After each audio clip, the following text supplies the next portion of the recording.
और जो साई स्क्वायर होता था that is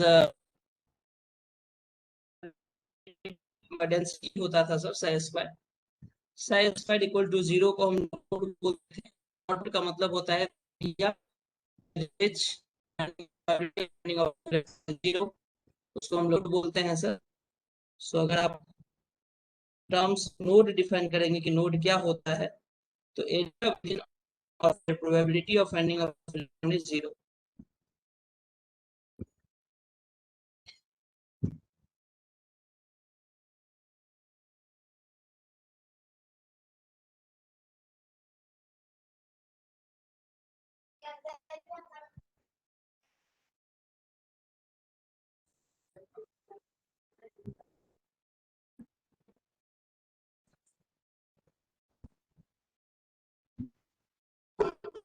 of electron is 0, that means psi square is equal to 0।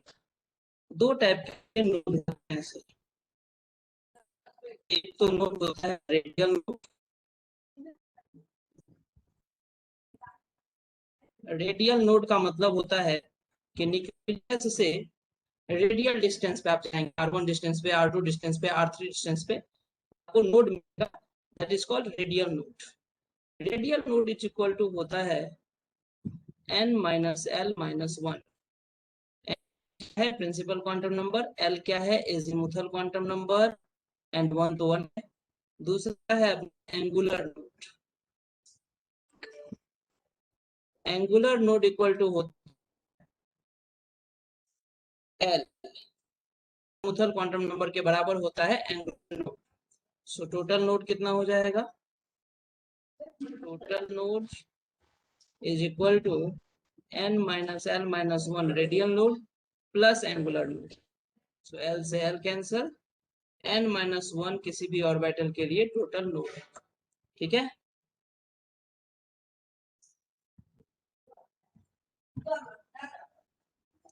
Next जो चीज हम लोग लिख रहे हैं that is orbit and orbital के बीच का difference, difference between orbit and orbital.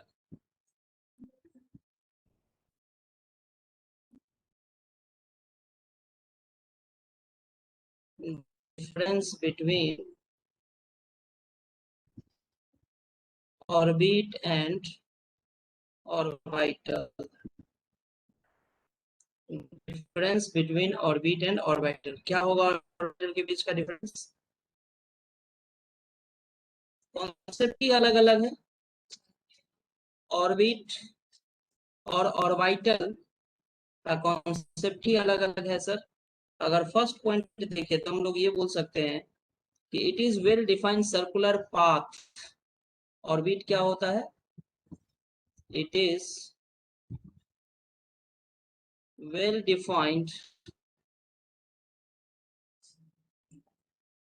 circular path followed by revolving electron around the nucleus, followed by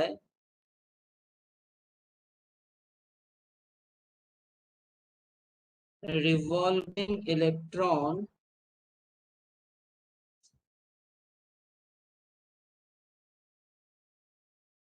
along the nucleus। Orbital क्या हो जाएगा, ऑर्बिटल होता है ऐसा region around the nucleus in the space where the probability of finding of electron is maximum। It is the region of a space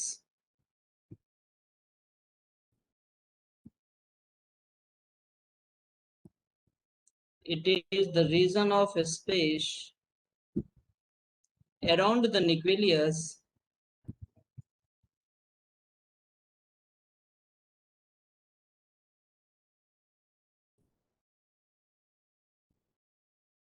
where the probability of finding electron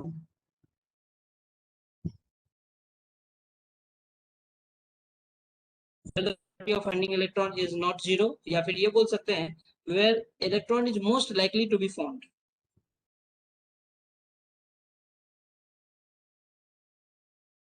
most likely to be found जहाँ electron रहना पसंद करता है। ठीक है, second point क्या होगा? It represents, orbit जो है it represents planar motion.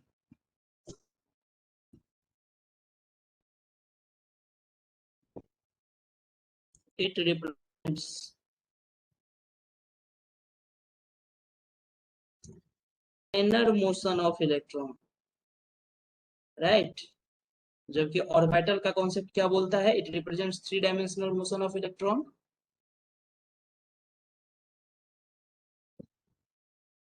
It represents three dimensional motion of electron. Okay, क्या होगा? ऑर्बिट में मैक्सिमम नंबर ऑफ इलेक्ट्रॉन कितने रह सकते हैं? That is calculated by 2n square. Okay, in the maximum number of electron, the maximum number of electron,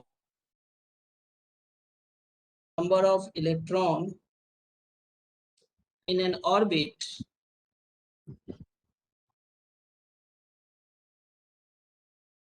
is 2n square. ठीक ना, is 2n square, where n stands for number of cell,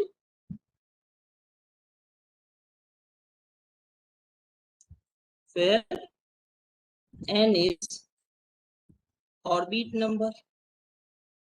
जबकि orbital में कितने electron हो सकते हैं? तो इसमें मैक्सिमम दो ही इलेक्ट्रॉन हो सकते हैं। Orbital can not accommodate,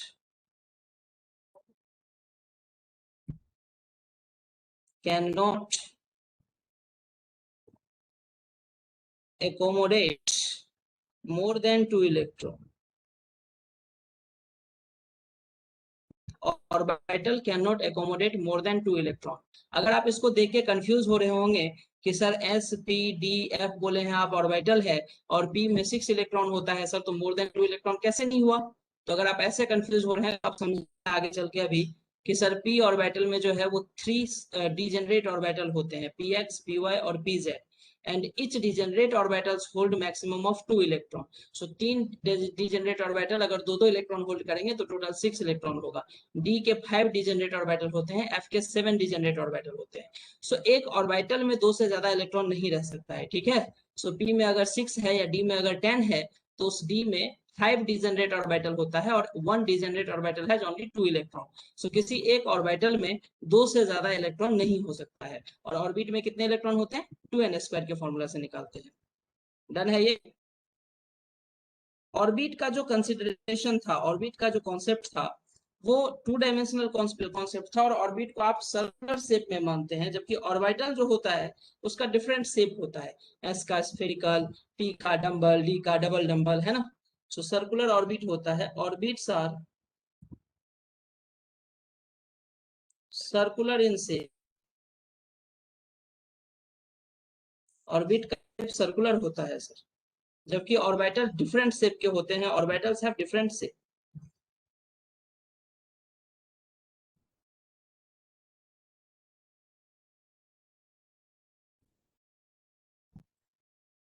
orbital have different shape, like जो है वो स्फेरिकल होता है, पी जो होता है वो डंबल होता है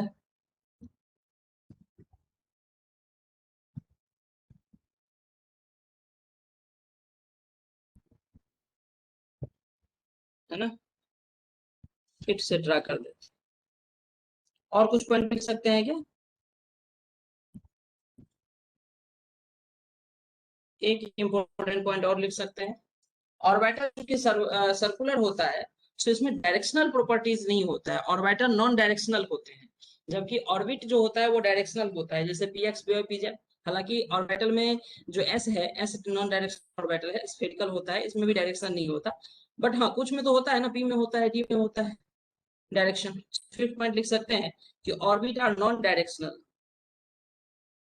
ऑर्बिट आर नॉन डायरेक्शनल, है ना। Orbit are non directional. So they cannot explain shape of molecules.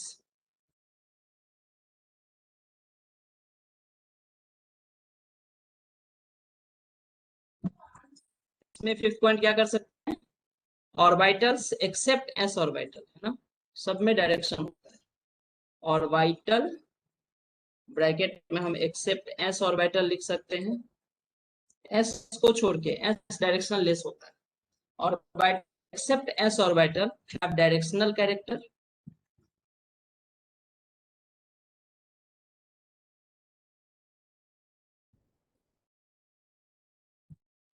Directional character,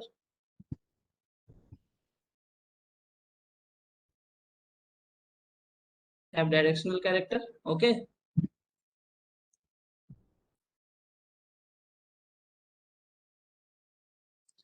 hence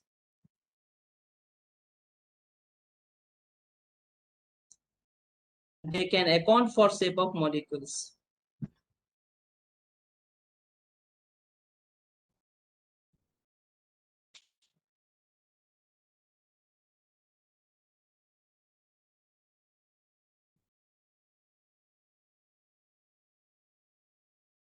क्या बात क्लियर है या नहीं? Yes sir, clear. Yes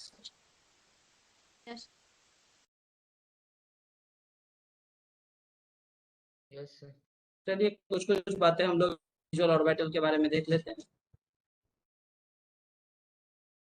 S orbital आपको पता चला ये स्फेरिकल होता है, इसका जो शेप है सर वो स्फेरिकल होता है। और ये शेप आपको समझ में आया कि कॉन्सेंट्रिक स्फेयर होते हैं, 1s 2s 3s 4s सारे कॉन्सेंट्रिक स्फेयर होते हैं जिसके सेंटर पे न्यूक्लियस होता है। सो अगर ये स्फेयर होता है तो स्फेयर एक 3D फिगर है सर। तो इसमें आप एक्स एक्सिस, वाई एक्सिस और जेड एक्सिस कोई भी एक्सिस ड्रॉ कीजिए। In every direction probability of finding of electron is positive in this case. So ns orbital होंगे ना sir, 1s 2s 3s 4s n कुछ भी हो सकता है। इस ns ऑर्बिटल में दो इलेक्ट्रॉन होते हैं जिसको हम लोग ऐसे दिखाते हैं ऑर्बिटल को, और इसमें दो इलेक्ट्रॉन को अलग अलग स्पिन में दिखाते हैं, एक ऊपर की तरफ एरो देते हैं और एक नीचे की तरफ एरो दिखा देते हैं। ये डिफरेंट स्पिन को दिखाता है, ठीक है ना, स्पिन में क्वांटम नंबर डिफरेंट स्पिन को दिखाता है। ये दो इलेक्ट्रॉन ऐसे होते हैं एनएस ऑर्बिटल में, ठीक। नॉन डायरेक्शनल होता है चूंकि स्फेरिकल तो नॉन डायरेक्शनल होगा। सो हम दो तीन बात इसमें लिख सकते हैं, नॉन डायरेक्शनल, ये ऑर्बिट न्यूक्लियस के सबसे क्लोज होता है। कहने का मतलब कि अगर हम किसी भी सेल के लिए n की कोई भी वैल्यू के लिए बात करें, अगर हम n इक्वल टू 3 के लिए बात करें कि 3 में 3s है, 3p है, 3d है, तो सबसे क्लोजर टू द न्यूक्लियस कौन सा होगा? 3s होगा। बात समझ? किसी भी n वैल्यू के लिए जो उसका s ऑर्बिटल होगा ना, उस n के लिए जो s होगा ना, वो सबसे क्लोज होगा न्यूक्लियस से। p then f, okay. हम इसको बोल सकते हैं and it is closest to the nucleus, non-directional, and it is closest to the nucleus.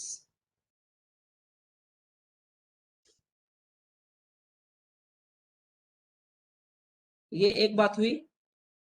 इसकी एनर्जी लोएस्ट होती है क्योंकि आप इलेक्ट्रॉनिक कन्फिगरेशन में देखे होंगे, इस 1s में पहले इलेक्ट्रॉन जाता है, फिर 2s में जाता है, फिर 2p में जाता है। सो n के पर्टिकुलर वैल्यू के लिए सबसे पहले इलेक्ट्रॉन s में जाता है, 3 में जाएंगे तो 3s पहले, फिर 3p, 4 में जाएंगे तो 4s पहले, फिर 4p। सो s का ऑर्बिटल का जो एनर्जी होता है करस्पॉन्डिंग n के रिस्पेक्ट n में देखेंगे तो लोएस्ट होता है सर। तो ये भी लिख सकते हैं हैविंग लोएस्ट एनर्जी।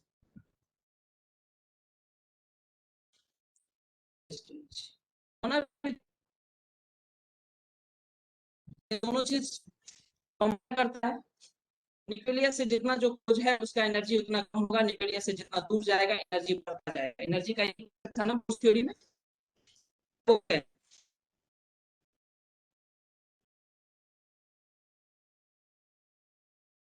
यही तो बताया था, जैसे जैसे दूर जाते हैं एनर्जी बढ़ते जाता है। एस ऑर्बिटल अगर न्यूक्लियस के क्लोज है तो एनर्जी कम होगा। P orbital shape dumbbell, dumbbell shape होता है।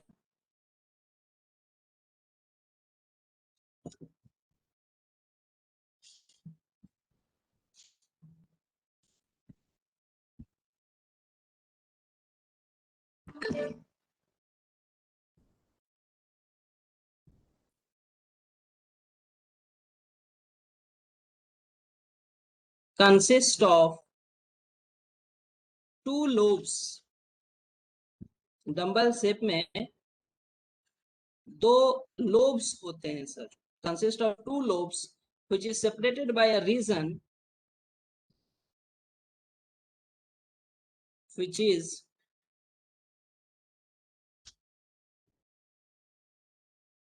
separated by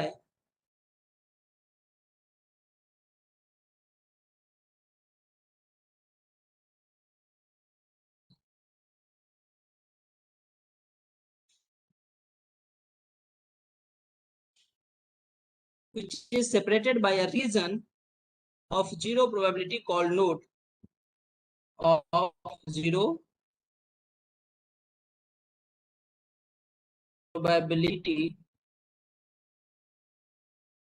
called node।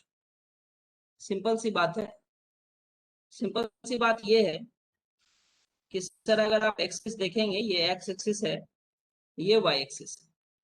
So dumbbell हम लोग कुछ इस तरह से दिखाते हैं। अगर डंबल एक्स एक्सिस के अलोंग ओरिएंटेड है तो आप इसको पी एक्स बोलते हैं, ठीक है, एक्स बोलते हैं।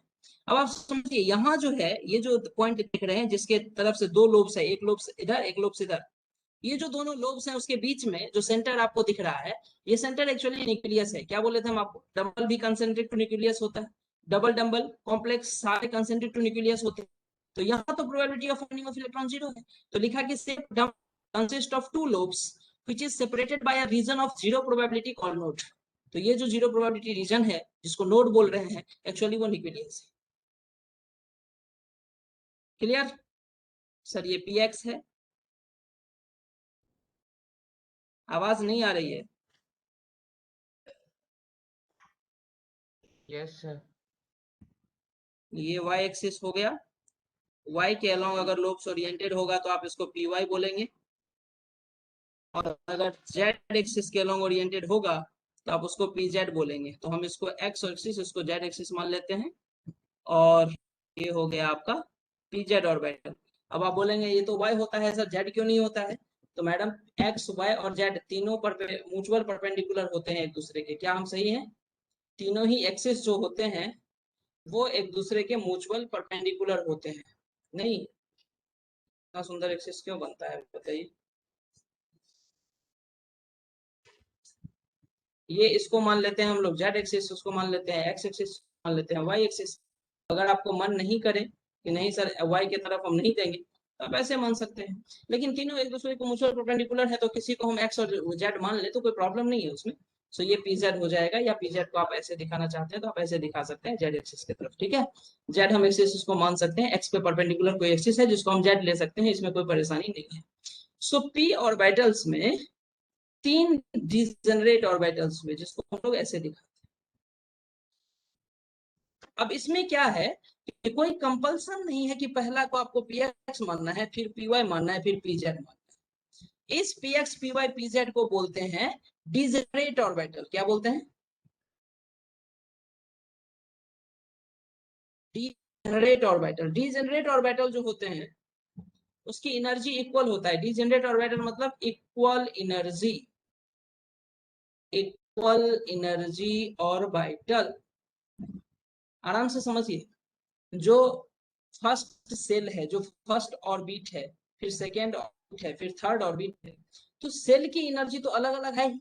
बोर्स एक्सप्रेस आप देखें 1s की एनर्जी कुछ और, 1 की एनर्जी कुछ और होगी, सेकंड की एनर्जी कुछ और होती है, थर्ड की एनर्जी कुछ और होती है। और थर्ड सेल में अगर s ऑर्बिटल है, थर्ड सेल में अगर p ऑर्बिटल है, थर्ड सेल में अगर d ऑर्बिटल है, तो सर इस s और इस p की भी एनर्जी डिफरेंस, इस d की भी एनर्जी डिफरेंस होगा अलग अलग। हाँ, ये और बात है सर कि अगर प्रिंसिपल क्वांटम नंबर, अगर सेल नंबर सेम है तो ऑर्बिटल के बीच का एनर्जी गैप कोई ज्यादा नहीं होगा सर। अगर थर्ड सेल की बात करें तो थर्ड सेल के अंदर अगर s और p और d ऑर्बिटल्स हैं तो उस ऑर्बिटल के बीच में एनर्जी गैप बहुत ही ज्यादा सिग्निफिकेंट नहीं हो, लेकिन होगा तो एस और पी के बीच का एनर्जी गैप होगा, और तभी तो एस में पहले इलेक्ट्रॉन जाता है फिर पी में जाता है, लोअर एनर्जी में पहले जाता है फिर हायर एनर्जी में जाता है। समझ पा रहे हैं? लेकिन सर इस पी के जो 3 डिजेनरेट ऑर्बिटल है ना, उसमें कोई एनर्जी डिफरेंस नहीं। these all 3 degenerate orbitals have equal in energy। तो डिजेनरेट ऑर्बिटल किसको बोलेंगे? Orbital having equal energy. कोई दिक्कत?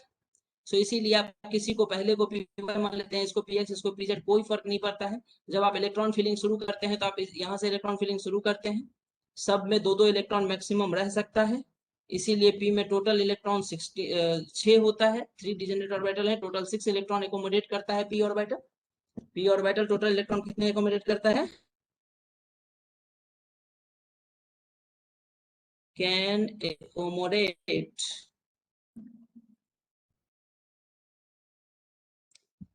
मैक्सिमम नंबर ऑफ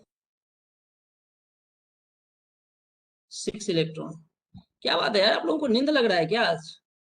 सो रहे हैं क्या? हाँ सर। तो फिर समझ में नहीं आ रहा है क्या बिल्कुल? सर आ रहे हैं समझ में। हाँ सर। आ रहा है ना, सर समझ आवाज में। तो नहीं आ रहा है सबका। आ रहा है सर। आ रहा है सर। तो ऐसे शांत क्यों है फिर? सब सोया हुआ है एकदम, आ रहा है सर। हम भात खाया है, भात खा के आया है, सो रहा है।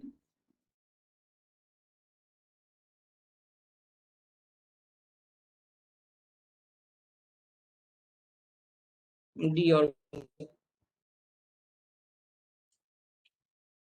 ठीक है, पी ऑर्बिटल। चलिए, डी ऑर्बिटल का शेप क्या होता यस है? सर। Double double. इसके शेप होते हैं सर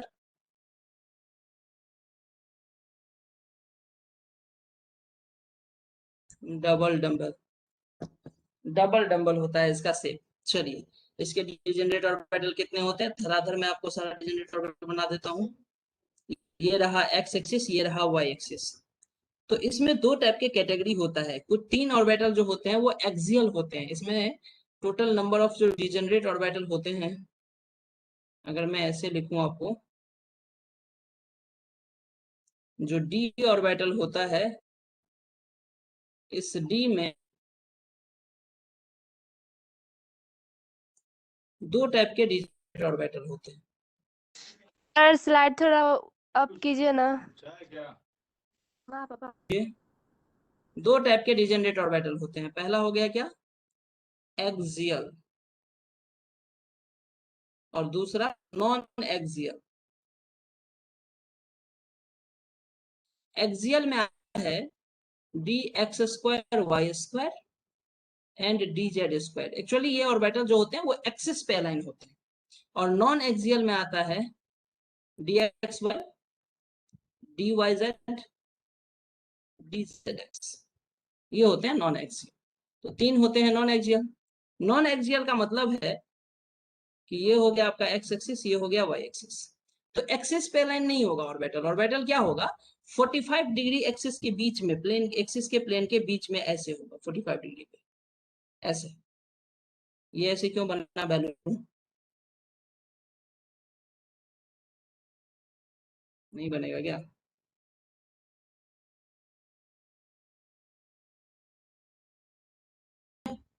तो इसको बोलते हैं डी एक्स वाई।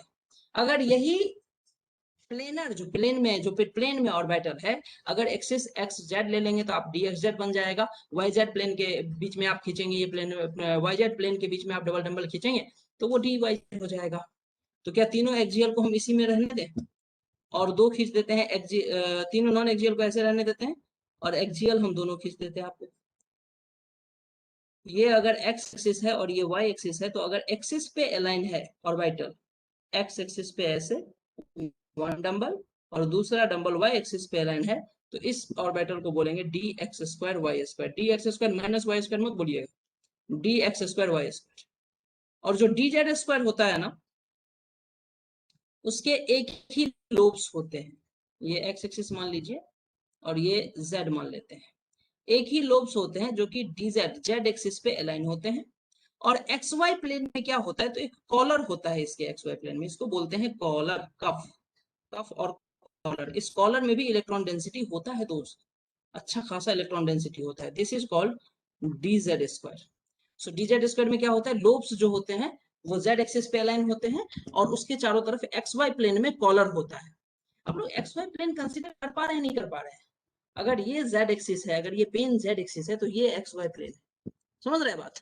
तो अगर लोब्स जो है वो ऐसे परपेंडिकुलर है, तो कॉलर ऐसे नोड के बीच, समझ रहे हैं? नोड जो है उसका नोड की तरफ कॉलर, ये बीच में नोड होगा यहाँ पे, इसके चारों तरफ कॉलर है, उसको कॉलर बोलते हैं, कफ्स बोलते हैं। सो ये D X Y X Y X Z Y Z तो नहीं दिखाना पड़ेगा ना, बस एक्सिस केवल चेंज करिए और उस प्लेन में रखिए। एक्स वाई प्लेन में रहेगा तो D X Y, Y Z plane में रहेगा तो डी वाई जेड, और जेड एक्स प्लेन में एक्स जेड प्लेन में रहेगा तो डी एक्स जेड। तो ये जो तीन कंसीडर होते हैं वो होते हैं नॉन एक्सियल, क्योंकि ये एक्सिस पे अलाइन नहीं है, ये किसी प्लेन में अलाइन है, और ये एक्सिस पे अलाइन है, इसीलिए ये D X square Y square और ये हो गया डी जेड स्क्वायर। तो ये दो टाइप के डी ऑर्बिटल्स होते हैं, एक्सियल नॉन एक्सियल। एक्सियल में दो आता है, कौन कौन एक्सियल में आता है? D X square Y square D Z square. Non axial में कौन कौन आते हैं? D X Y D Y Z D Z X. Okay, so d orbital can accommodate d orbital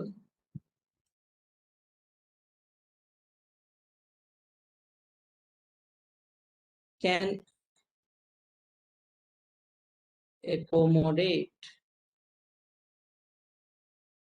maximum number of 10 electron. 5 degenerate orbitals हैं इसके, कितने? 5, 1 2 3 4 and 5। dxy dyz dz dx square y square and dz square. क्या बोले हैं ये? D X square Y square है क्या axial में? वो हाँ बिल्कुल, D X square Y square है एक्सियल में। और क्या? D X square Y square है, फिर डी जेड स्क्वायर है, ये जेड स्क्वायर है। ये सारे क्या हैं? डिजेनरेट ऑर्बिटल्स हैं डी के। डी में 5 डिजेनरेट ऑर्बिटल्स हैं। डिजेनरेट ऑर्बिटल्स क्या होते हैं? इक्वल एनर्जी ऑर्बिटल्स होते हैं। अरे आता है बात समझ में? Yes yes sir. Sir.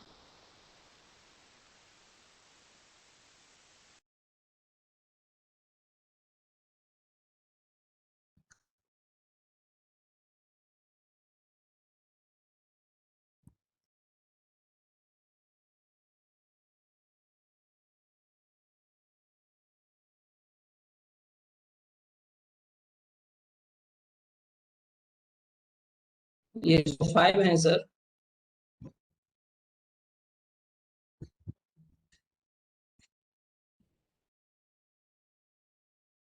Degenerate orbital.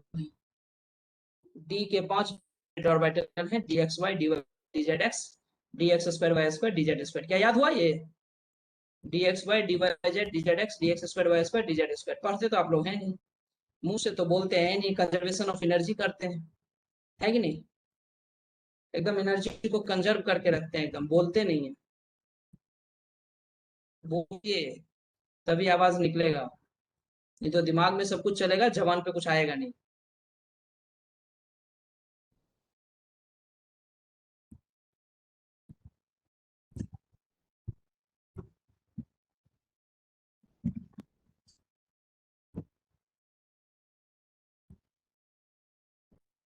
So sir, each orbitals can hold 2 electrons.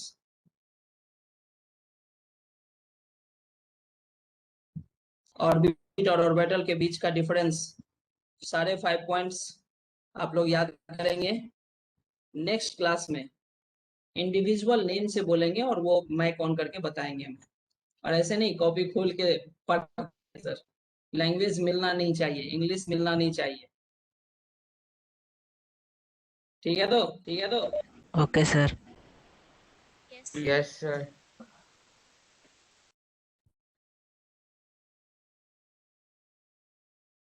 यहाँ तक F orbital, F orbital, F orbital का शेप जो है वो कॉम्प्लेक्स शेप पढ़ते हैं हम लोग, उसका शेप कॉम्प्लेक्स होता है, लिफ लाइक स्ट्रक्चर होता है, इससे ज्यादा नहीं पढ़ना है हमें।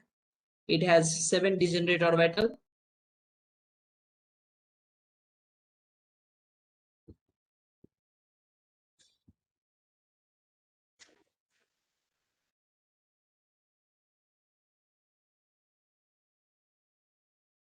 it has 7 degenerate orbitals। हमें 7 के नाम नहीं जानने हैं। 1 2 3 4 5 6 7, 1 2 3 4 5 6 7। Each has 2 electrons, so it can accommodate maximum of 14 electron। Up down arrow से दिखाते हैं, एरो हाफ हो सकता है, फुल हो सकता है, इस सब के लिए परेशान बिल्कुल मत होइएगा।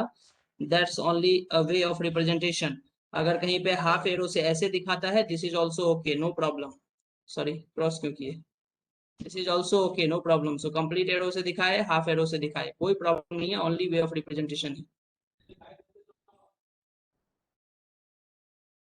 सो it can accommodate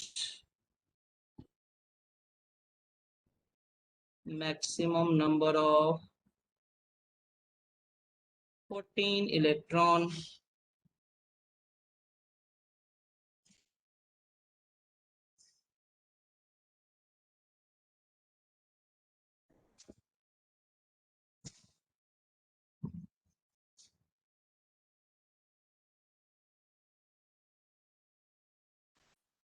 यहाँ तक बातें क्लियर हो गई?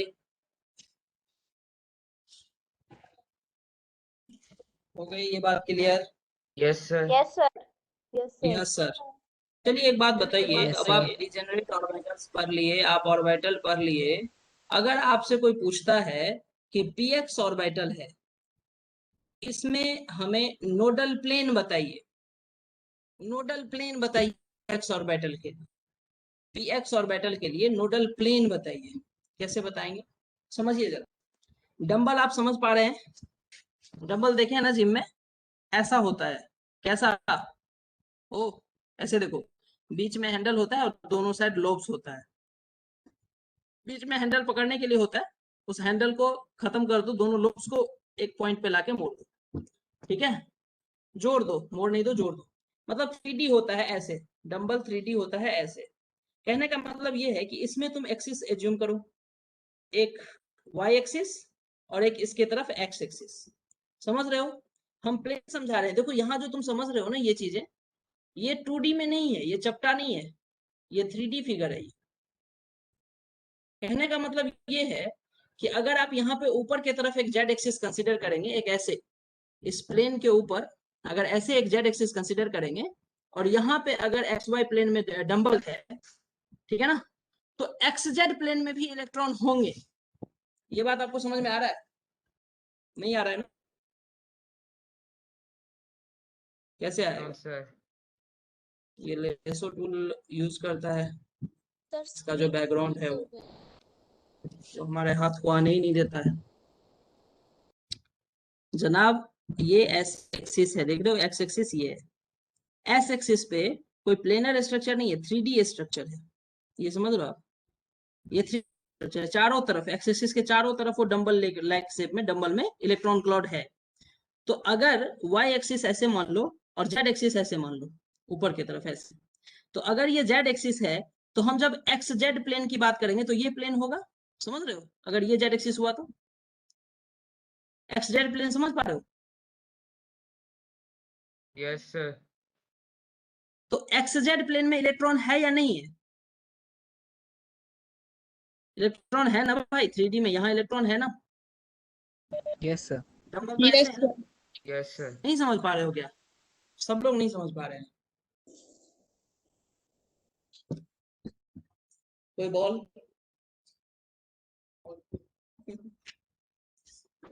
छोड़ दिया।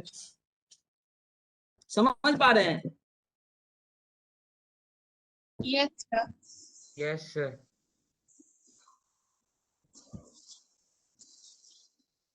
तो फिर नोडल प्लेन किसको बोलेंगे? क्या होती है? ऐसा बॉल मिल गया। यार इस बॉल के बीच से आप एक्सिस कंसीडर करो, बॉल के बीच से आप एक्सिस कंसीडर करो, या फिर ऐसे देखो ये एक्सिस, ये पेन दिख रहा है आपको? कहाँ दिख रहा है? पेन दिख ही नहीं रहा है, पतला सा पेन है। दिख रहा है पेन और Yes, sir. इधर जेड एक्सिस है।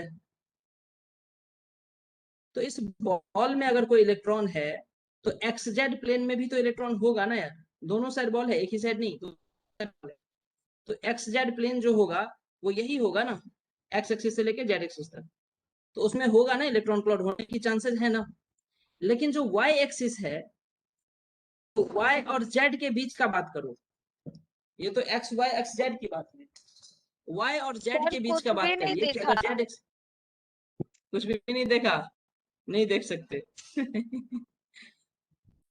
एजम्पशन समझिए, नहीं देखा, नहीं समझाया जा सकता है ऐसे यहाँ पे, इस कैमरे पे समझाना थोड़ा मुश्किल काम हो रहा है।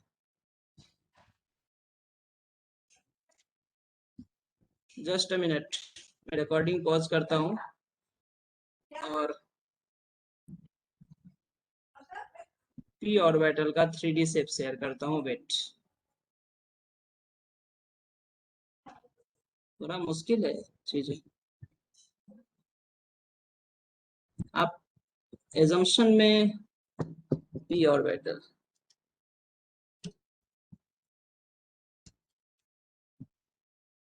पी ऑर्बिटल से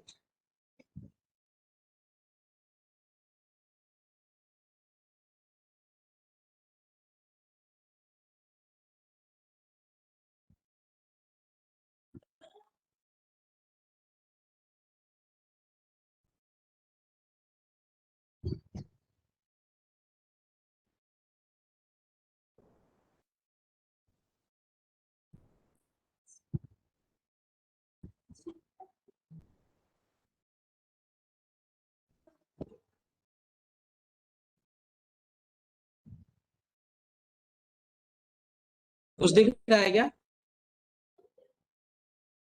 No, sir. अरे Yes, sir. अभी शेयर दिखा. स्क्रीन नहीं दिख रहा है?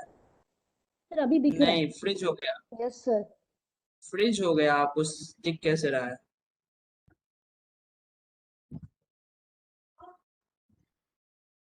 अभी दिख रहा होगा। Yes, sir.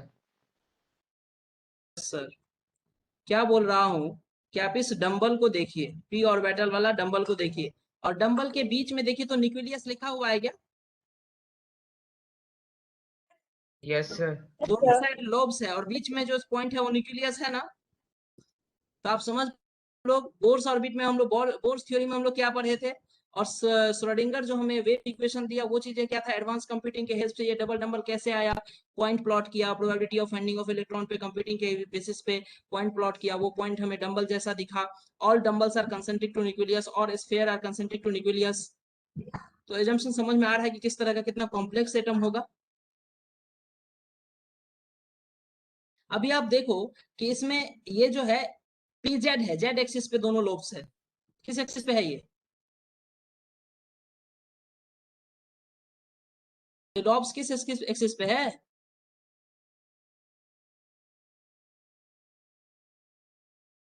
जेड पे ही है ना? Yes sir. नहीं आ रहा है आवाज आपका। ये जेड एक्सिस पे लॉब्स है।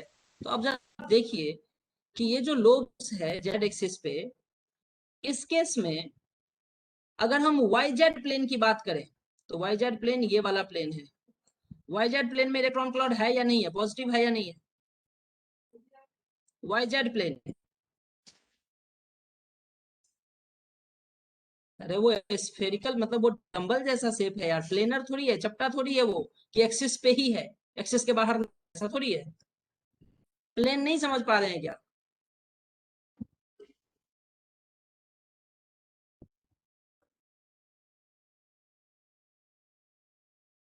हाँ सर।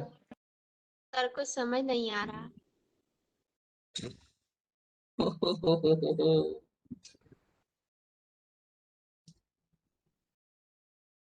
बहुत मुश्किल।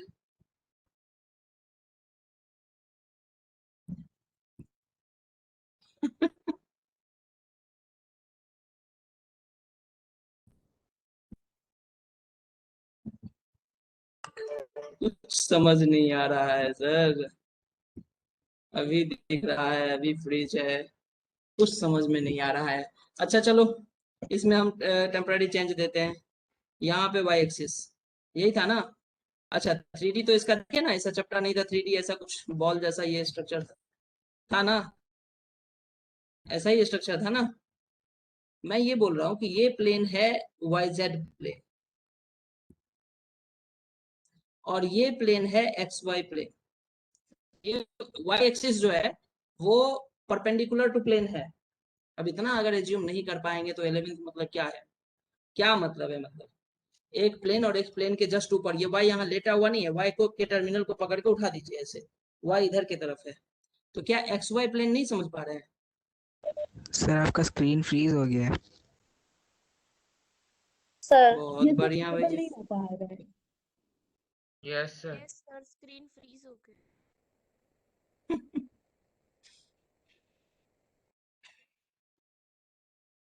अभी भी फ्रीज है?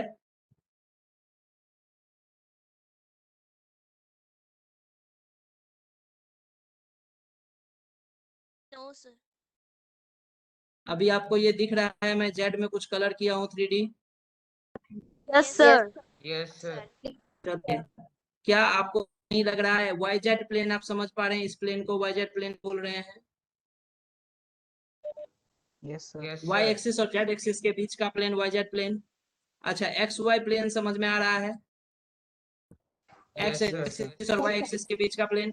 आपको नहीं लग रहा है कि एक्स एक्सिस और वाई एक्सिस के बीच में प्लेन है, उस प्लेन में इलेक्ट्रॉन डेंसिटी बिल्कुल जीरो होगा? लेकिन ये यस जो सर। डंबल है, डंबल जो है वो तो जेड एक्सिस पे अलाइन है, जेड एक्सिस पे अलाइन है। तो आप ये सोच सकते हैं सर वाई जेड प्लेन में भी इलेक्ट्रॉन क्यों होगा? लेकिन वाई जेड प्लेन में इलेक्ट्रॉन इसलिए होगा क्योंकि जेड एक्सिस पे वो प्लेनर थोड़ी है, जेड एक्सिस पे तो डंबल जैसा है, 3D में है। तो जेड एक्सिस के चारों तरफ क्लॉड है, ऐसे डंबल है। प्लेनर थोड़ी है, चपटा थोड़ी है, जेड एक्सिस के ऊपर एकदम बिल्कुल है, प्लेन से बाहर नहीं है। तो सर ये वाई जेड प्लेन में भी इलेक्ट्रॉन होने की चांसेस हैं, लेकिन एक्स वाई प्लेन जो है ना सर, वो पोलर, ये नोडल प्लेन होगा, इसमें इलेक्ट्रॉन क्लॉड होने की चांसेस नहीं होगी। क्या इतना समझ में आया नहीं आया? यस सर आप समझ में यस आए। सर आया। यस सर आया। थोड़ा थोड़ा सा विजुलाइज करिए ना कि क्या मतलब, कैसे प्लेनर नॉन प्लेनर डंबल कैसे होगा। इस तरह का डंबल शेप हम बता रहे हैं कि 3D में इलेक्ट्रॉन क्लॉड है, एक्सिस ऐसे जा रहा है, तो एक्सिस के चारों तरफ है। तो अगर ये वाई एक्सिस है, तो ये वाई एक्सिस के बीच का ऐसे जो प्लेन बन रहा है, उस प्लेन में इलेक्ट्रॉन होंगे। तो एक्स एक्स वाई प्लेन में यहाँ पे इलेक्ट्रॉन नहीं होंगे। तो एक्स वाई प्लेन जो होगा यहाँ पे वो nodal plane, X Y plane nodal plane होंगे। तो अब बार बार हम ये चीज चेक नहीं करेंगे। अगर हम पूछे कि इस पी वाई वाले में कौन सा नोडल प्लेन होगा, तो जेड एक्सिस यहाँ पे खींच लीजिए, देखिए X Z plane is the nodal plane, बोलेंगे कि नहीं? बोलो। अगर वाई पे डंबल है इस तरह से, तो नोडल प्लेन यही होगा ना, X Z plane. Yes sir. आया सबको यस समझ सर। में ये बात? अगर ये एक्स एक्सिस पे ऐसे डंबल है, तो नोडल प्लेन कौन से होंगे? जेड एक्सिस प्लॉट कर लीजिए, यहाँ पे ये जेड एक्सिस हो गया, तो ये जेड एक्सिस, तो क्या ये Y Z plane nodal plane होंगे कि नहीं? बोलो। सर आपका स्क्रीन फ्रीज्ड है। बहुत बढ़िया। कैसे स्क्रीन फ्रीज है? अभी नहीं चल रहा है screen? No sir. No sir. और लीजिए।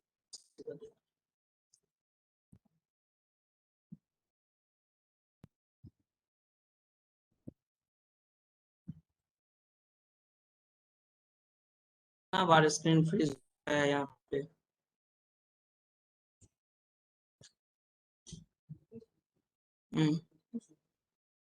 स्क्रीन फ्रीज हो रहा है बार बार।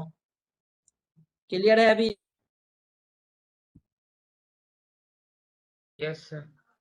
Yes. तो ये हो गया Yes, yz sir. प्लेन, ये हो गया xz प्लेन, ये हो गया xy प्लेन। आपको कंक्लूजन क्या समझना है जानते हैं?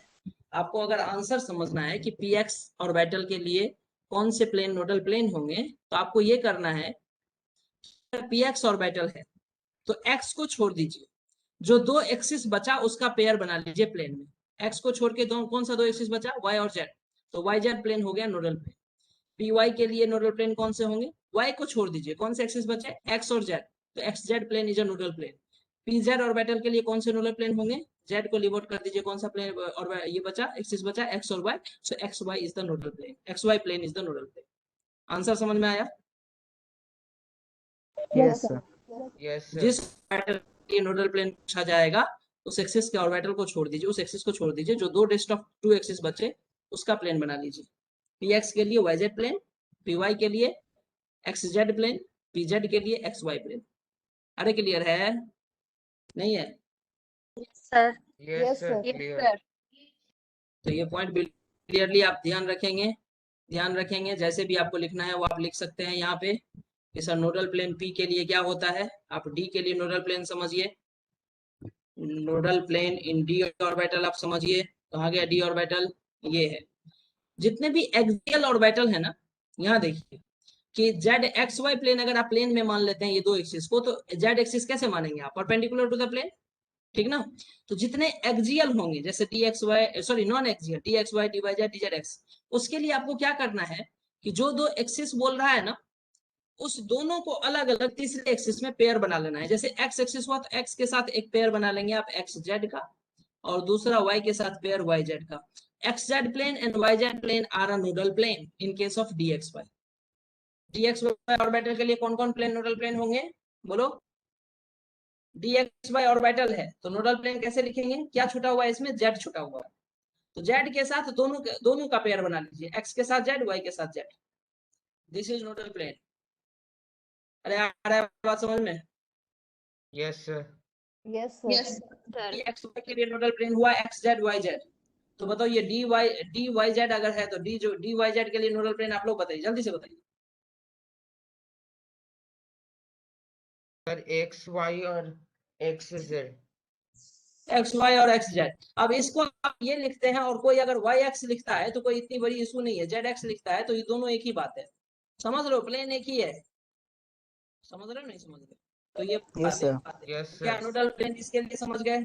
चलिए, अब क्या होता है, ये जो एक्सियल जो होते हैं ना, D X square Y square और डी जेड स्क्वायर, इसके लिए प्लेन होता ही नहीं, इसमें कोई नोडल प्लेन नहीं होते हैं, नो नोडल प्लेन। हाँ, नोडल कौन होता है जो अभी नहीं बताएंगे हम आपको। नो नोडल प्लेन, इसके लिए एक्सियल के लिए कोई नोडल प्लेन नहीं होता है, इस दोनों के लिए नो नोडल प्लेन। कैसे होगा नोडल प्लेन?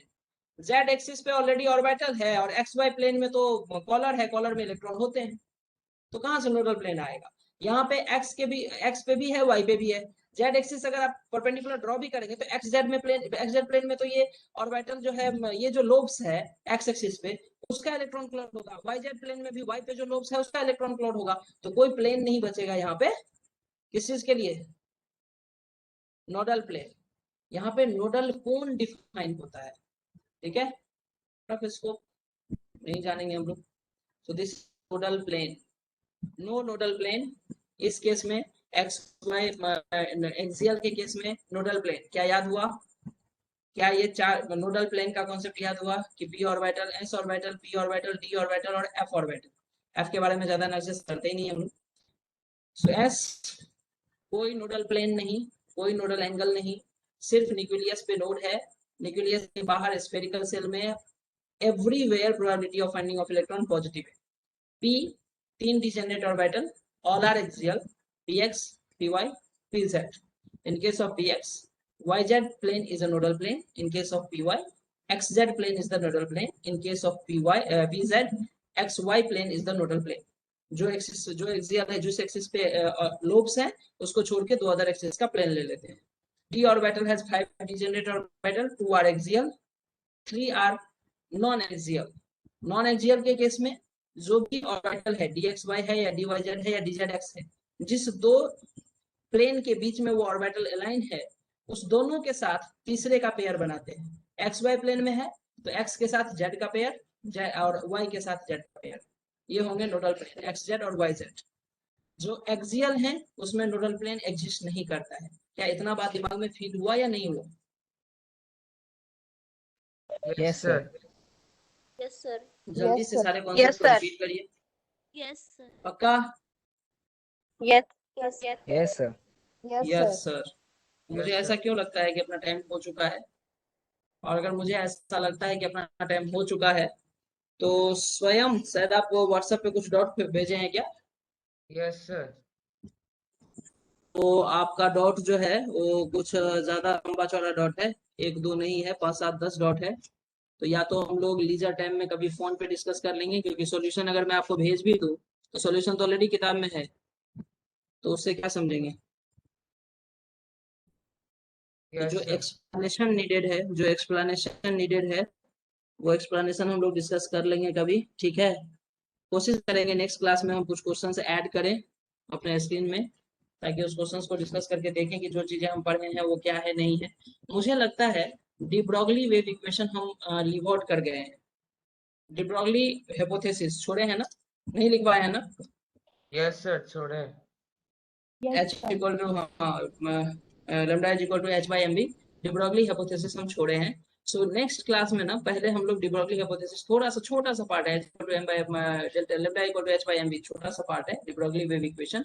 हमको फोटोइलेक्ट्रिक इफेक्ट के टाइम पे करना चाहिए था, वहां से शायद हम किसी कारण से वही इसके ये हुआ होगा, क्लास चेंज हुआ होगा जिसकी वजह से हम स्किप किए उसको, स्किप किए नहीं स्किप हुआ। तो पहले हम उसको डिस्कस करेंगे, फिर हम क्वांटम नंबर में इन करेंगे। क्वांटम नंबर और इलेक्ट्रॉनिक कॉन्फ़िगरेशन, ये तो लास्ट टॉपिक बचा हुआ है एटॉमिक स्ट्रक्चर का, बहुत ज्यादा बड़ा नहीं बचा है। तो लास्ट टॉपिक बचा हुआ है क्वांटम नंबर और इलेक्ट्रॉनिक कॉन्फ़िगरेशन। और ये दोनों टॉपिक मेरे हिसाब से 2 क्लास, मैक्सिमम 3 क्लास जाएगा, उससे ज्यादा नहीं जाएगा। 3 क्लास में एटॉमिक स्ट्रक्चर कंप्लीट हो जाएगा। आपसे रिक्वेस्ट है कि एटॉमिक स्ट्रक्चर में एनसीईआरटी में मुझे लगता है 63 के आसपास, 65 के आसपास क्वेश्चन दिए हुए हैं exercise, if I am not wrong. आप लोग तो पलटे भी नहीं होंगे? नहीं सर, एक्सरसाइज नहीं पलटे, चैप्टर पलटे हैं लेकिन एक्सरसाइज नहीं देखे हैं। तो एटॉमिक स्ट्रक्चर में 63 के आसपास का आपका एक्सरसाइज का क्वेश्चन है एनसीईआरटी का। 67। आप जल्दी से अटेम्प्ट करना शुरू करिए एक्सरसाइज को, 63 क्वेश्चंस बनाने में टाइम लग, और वो कंप्लीट क्वेश्चंस आप होने के बाद आप ऐसा एज ए असाइनमेंट उसको सबमिट करेंगे ग्रुप पे, ठीक है? और काइंड रिक्वेस्ट ये है कि एनसीईआरटी का सॉल्यूशन इंटरनेट पे मिलता है, ठीक? तो आप डाउनलोड करके उसे छाप सकते हैं। हम अगर होमवर्क दे रहे हैं, 67 क्वेश्चन है सिपरा, ओके न्यू एडिशन में होगा, लेकिन फिर हो सकता है 67 होगा, 63 के आसपास मुझे याद है ऐसा था, ठीक है? अब हमारा जो, अगर मैं आपको बोलता हूँ कि 63 क्वेश्चन असाइनमेंट सबमिट करना है, इसके पीछे का इंटेंशन बिल्कुल ये नहीं है कि हम आपको परेशान करें, समझ रहे हैं? एक होता है कि भाई हम तो स्कूल टीचर हैं, इंटरनल नहीं काट लेंगे तुम्हारा, नहीं तो ये करके दो मुझे, तो हम तो इंटरनल काटने वाले हैं नहीं, ठीक? तो इसीलिए ऐसा मेहनत नहीं करना है जिसको बेनिफिट नहीं हो रहा है। गए एनसीईआरटी का सॉल्यूशन डाउनलोड कर लिया और छाप लिए, छापने में टाइम तो लगेगा, मेहनत भी लगेगा, और आप सीखेंगे भी नहीं कुछ, आप सबमिट भी कर देंगे। तो इंटरनल मार्क के लिए तो यहाँ मारपीट हो नहीं रही है, तो इसीलिए इस तरह का काम करना हो वो ना सबमिट करें तो बेटर है, क्योंकि मुझे आपको टाइम बर्बाद करना, आपसे काम करवाना, आपको टॉर्चर करना, ऐसा इंटेंशन इसके पीछे नहीं है।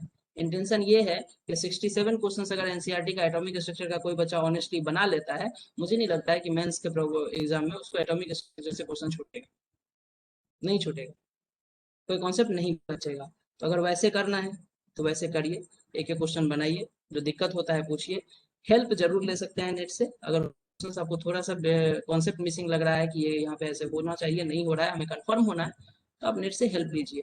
लेकिन होता क्या है कि आप बिल्कुल भी अपना अपना मतलब लॉजिक यूज ही नहीं करते हैं, कंप्लीटली डिपेंड हो जाते हैं नेट के सोल्यूशन पे, कि सोल्यूशन देखे और देखते ही समझ में आ गए वो चीजें, क्योंकि सोल्यूशन तो आप लोगों को समझ आ ही जाता है भट से, पहले नहीं आते रहता है, लेकिन सोल्यूशन बोल दो हाँ सर सब समझ में आ गया, और फिर जाके उसको कॉपी पे लिख लिए, गारंटेड अगले दिन वो क्वेश्चन अगर आपसे पूछा जाए आप नहीं बना पाएंगे, ये फैक्ट है। ऐसा मेहनत करके कोई फायदा नहीं। आप 67 में से आप 40 क्वेश्चन बनाइए, 50 क्वेश्चन बनाइए, बट जेन्युइनली बनाइए, ऑनेस्टली बनाइए, अपने लिए बनाइए, हमारे लिए मत बनाइए। तो सर को असाइनमेंट सबमिट करना है, अपना थोड़ा सा इम्प्रेशन लगाना है कि नहीं हम पढ़ते हैं सर, हमने सबमिट किया था।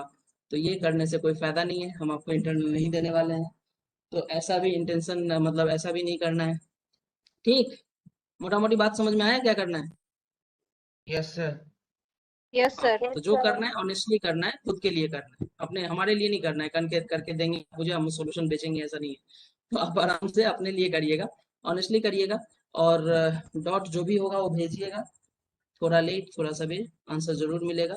कोशिश करेंगे हम कभी फोन पे डिस्कस कर लें, हम कॉल करके डिस्कस कर लेंगे, या फिर कभी भी ऐसे जूम मीटिंग करके डिस्कस कर लेंगे, जब भी टाइम मिलेगा जो भी उसका अल्टरनेटिव सोल्यूशन होगा वो निकालेंगे, ठीक है। थोड़ा बहुत नेट से आपको हेल्प लेना पड़े कोई गुनाह नहीं है, लेकिन हेल्प लीजिए। हेल्प मतलब होता है कि आप क्वेश्चन को पढ़े, गिवन जो था उसको लिखे, आप 100% अपना ट्राई लिए, पूरा कंप्लीटली अच्छे से उसको ट्राई लिए, और उसके बाद भी आपसे क्वेश्चन नहीं बना, कहीं पे थोड़ा सा कॉन्सेप्ट मिस हुआ, या आप फॉर्मूला गलत किए, या आप कैलकुलेशन गलत किए, इसके चलते आंसर नहीं आ रहा है, तो उस केस में अगर आप नेट से हेल्प लेते हैं तो वो चीज़ आपको याद रहेगा कि आपने ये गलती किया था, नेट पे ऐसा ऐसा था, तो वो आपने सही किया उसको। ठीक है ना। क्वेश्चंस का टाइप पकड़ने का कोशिश करिए, डिजिट सेम नहीं आएगा लेकिन क्वेश्चन का टाइप वही रहता है हर जगह। तो टाइप पकड़िए कि अगर ये चीज गिवन होता है, ये दिया जाता है, तो उसका शॉर्टकट क्या है, कैसे, मतलब क्या क्या चीज पुट करने से क्या क्वेश्चन आ जाता है, मतलब आंसर आ जाता है। तो उससे क्या होता है कि क्वेश्चन पढ़ते ही आपको क्लिक करेगा कि अच्छा ये गिवन है, ये फॉर्मूला लगा है, या ये चीजें यहाँ इस थ्योरी से रिलेटेड है। तो वो क्वेश्चंस को पहचानिए, क्वेश्चन पे टाइम दीजिए, क्वेश्चन को पढ़िए, क्वेश्चन इंपॉर्टेंट होता है, सोल्यूशन नहीं। सोल्यूशन हर जगह मिल जाएगा आपको, ठीक है ना। तो अच्छे से क्वेश्चन को पढ़िए, एनसीईआरटी के सारे क्वेश्चन को, 67 क्वेश्चन को पहले करिए, वो मेरा प्राइमरी की बुक है। उसके बाद जिसके पास अपना एनए है वो तो सॉल्व कर ही रहा है, कुछ लोग डॉट भेजे हैं, कुछ लोग नहीं, एक ही बच्चा डॉट भेजा है। तो देखेंगे उनका डॉट क्या सब है, क्या क्या क्वेश्चन है, मैं देख लेता हूँ एक बार, कभी किए तो डिस्कस कर लेंगे उसको। ओके, तो आप लोग भी करिए, अच्छे से करिए, मोमेंटम को बना के रखिए, सिर्फ एक चैप्टर के लिए नहीं कि सम बेसिक कॉन्सेप्ट बड़ा अच्छे से पढ़े, एटॉमिक स्ट्रक्चर पढ़े, और फिर क्या हुआ, एनर्जी लॉस, है ना। तो ऐसा एनर्जी लॉस करके काम नहीं करेंगे, एकदम एनर्जी बरकरार रहना चाहिए थ्रू आउट 2 इयर्स, ठीक है ना। कभी Yes, कुछ sir. समझ में नहीं आता है, मान के चलिए वो क्वेश्चन में, वो एग्जाम में क्वेश्चन नहीं आएगा, फ्रस्ट्रेट नहीं होना है। अरे सर मेहनत तो हम कर रहे हैं लेकिन हमसे क्वेश्चन ही नहीं बनता है। अरे क्वेश्चन कैसे बन जाएगा अभी भाई, आपका काम मेहनत करना है, तुरंत आउटपुट क्यों चाहते हैं, आज मेहनत की कल एकदम मास्टर बन जाना चाहते हैं टॉपिक पे, नहीं होगा ना ऐसा। हम दिए हैं कुछ 80%, आप सीखे हैं 30%, 60%, अप्लाई कर पाते हैं 20%, और सोचेंगे कि सारे क्वेश्चन बन जाना चाहिए हमसे, कैसे बनेगा। तो इससे बिल्कुल फ्रस्ट्रेट नहीं होना है, सारा क्वेश्चन हमसे क्यों नहीं बना।